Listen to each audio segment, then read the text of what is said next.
Dernièrement, on m'a montré ce type de table où on voit l'évolution de 5 villes françaises depuis janvier 2020 jusqu'à mars 2025. Et on me montre le graphique qui va avec et on me dit bah, c'est très simple. Tu vas sur insertion, tu prends une courbe 2D, tu retires certains éléments, pop, pop, pop, pop, et voilà, tu as l'évolution pour les 5 villes. Moi, je trouve que ce n'est pas très lisible. On peut bien imaginer que certaines augmentent, d'autres diminuent, mais comment comparer les unes par rapport aux autres, on ne sait pas. Et donc, je parle de ce fameux graphique que vous avez peut-être déjà vu, qui est ce graphique indice 100. Ce graphique indice 100, ça permet de partir d'un point de départ, donc en janvier 2020, à un indice 100 pour chacune des villes. Et puis après, en fonction de l'augmentation, de la diminution de la population, et de mois en mois, de voir par rapport à cet indice 100, est-ce que l'on est plus haut ou plus bas. Je vais vous montrer comment on peut faire dans Power Query et en utilisant uniquement des éléments qui sont là directement disponibles dans Power Query. Donc je ne vais pas faire d'appel au langage M directement. Je ne vais rien coder moi-même. Alors comment est-ce que je vais faire? Je prends ma table et je vais aller dans Données et je l'injecte dans Power Query. La voici.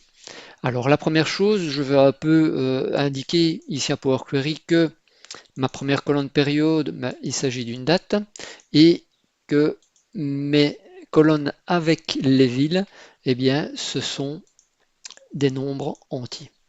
Et ici, mon étape, je vais la renommer, je vais mettre modif type. Comme ça, je me rappelle ce que c'était que cette étape.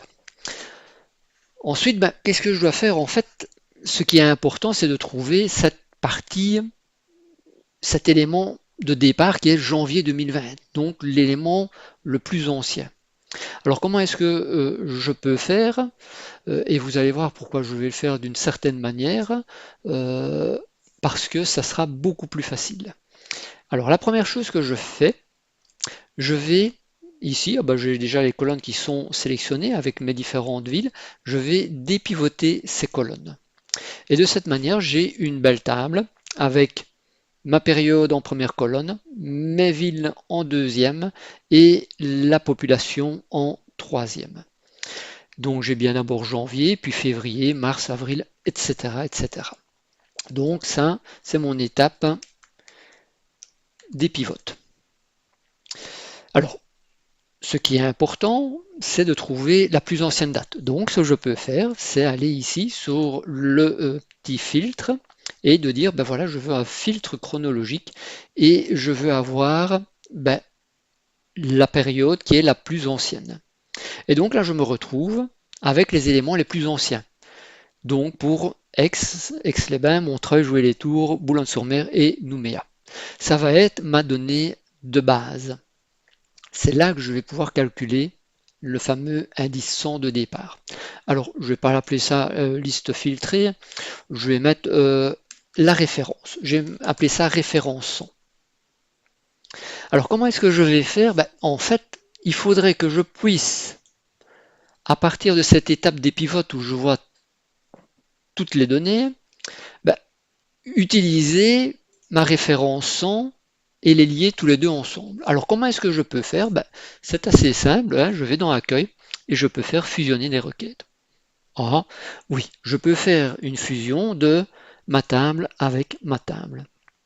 Et ici, je vais choisir une fusion sur base des attributs. Alors si je fais ça, pour le moment, vous allez voir, oui, j'ai ma donnée de référence, hein, référence 100, qui est liée à la référence 100, et donc, voilà, mes données sont liées aux mêmes données.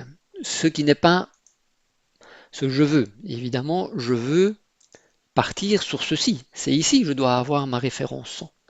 Et donc, ici, sur ma requête fusionnée, mais je peux déjà rappeler que cette étape, ça s'appelle la fusion. Et bien ici, au lieu de dire que ça va être ref100 avec ref100, en fait, ce que je peux lui dire, c'est que je veux choisir une autre étape. Et mon autre étape, c'est ma fameuse étape des pivotes. Je vais fusionner l'étape des pivotes avec l'étape ref100. Donc, je mets des pivotes et je valide. Et vous voyez, de cette manière, eh bien, j'ai ma table des pivotes, j'y ai fait référence, et ça a fusionné avec ma référence 100. Et donc pour janvier 2020, Aix-les-Bains, eh bien je me retrouve avec une table avec une seule ligne pour Aix-les-Bains en janvier 2020. Et pour Montreuil, ben c'est Montreuil, mais en janvier 2020. Et quand je passe à février pour Aix-les-Bains, eh bien j'ai toujours ma table Aix-les-Bains en janvier 2020. Ça, c'est intéressant. Et ça va pouvoir me permettre de calculer mon indice 100. Alors, je vais prendre uniquement la valeur, je décoche ici, je fais OK. Et donc, ça, c'est ma valeur de départ, 32 583, avec ma référence, 32 583. Si je prends en février Aix-les-Bains, bah, voilà ici, c'est 32 681, vous voyez, ça peut augmenter. Et ma valeur de référence, bah oui, c'est toujours 32 583. Ce sera toujours ma valeur de référence. Donc ici, on peut mettre développe, comme ça on sait que j'ai développé mes données. Ensuite, je vais ajouter une colonne qui va être en fait mon calcul de référence. Mon calcul de référence, donc c'est ma valeur que je vais diviser par ma valeur de janvier 2020 pour chacune des villes et je vais l'augmenter, je vais le multiplier par 100. Je fais OK. Et donc, je vois qu'en janvier 2020, à Aix-les-Bains, 32 583 divisé par 32 583 fois 100, ça fait 100. Oui, c'est mon fameux indice 100. Et en février 2020, j'ai 32 681. Si je divise ça par 32 583 multiplié par 100, eh bien, je vois que j'augmente et que je passe à 100,3. Et c'est la même chose pour tous les mois.